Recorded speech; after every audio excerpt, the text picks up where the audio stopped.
आज हम बात करेंगे वर्ष 2025 के लिए बनाए गए विशेष कृषि पंचांग के बारे में।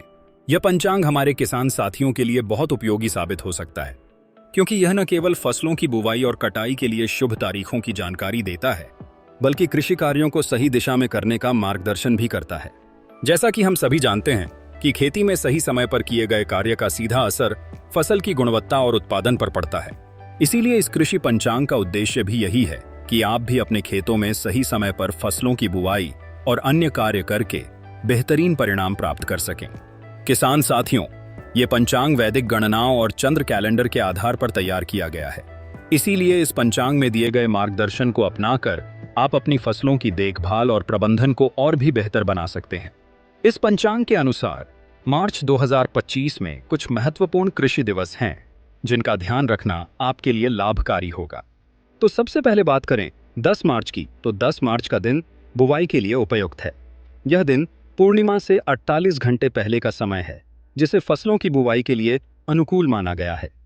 इस समय भूमि और मौसम की परिस्थितियां बीजों के अंकुरण और विकास के लिए आदर्श होती हैं।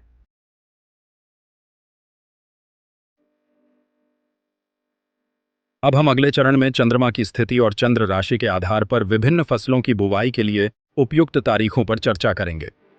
और इस जानकारी के माध्यम से आप जान पाएंगे कि कौन सी फसल किस दिन बोई जानी चाहिए, ताकि फसल का उत्पादन अधिक से अधिक हो सके। आइए आगे बढ़ते हैं और जानते हैं चंद्र राशि के अनुसार फसलों की बुवाई की शुभ तिथियां।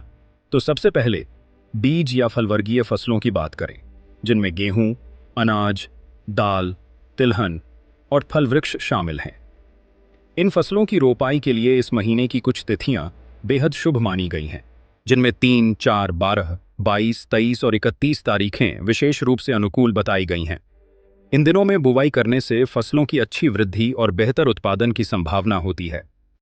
इसके बाद कंदवर्गीय फसलें आती हैं, जो कि मुख्यतः मिट्टी के नीचे उगती हैं। इनमें आलू, प्याज, गाजर, मूली, शकरकंद, मूंगफली आदि प्रमुख फसलें शामिल हैं।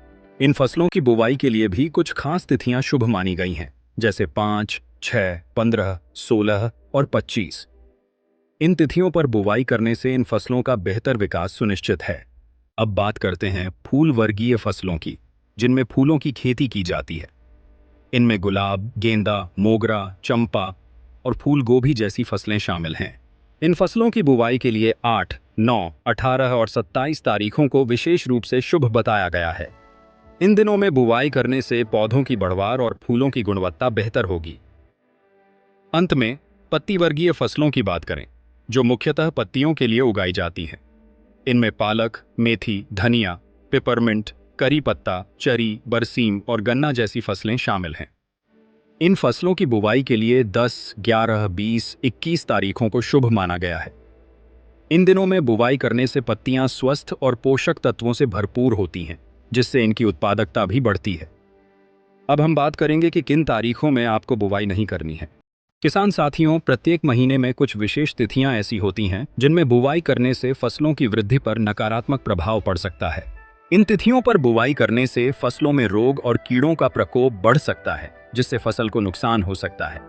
इसलिए इन दिनों में बुवाई से बचना चाहिए।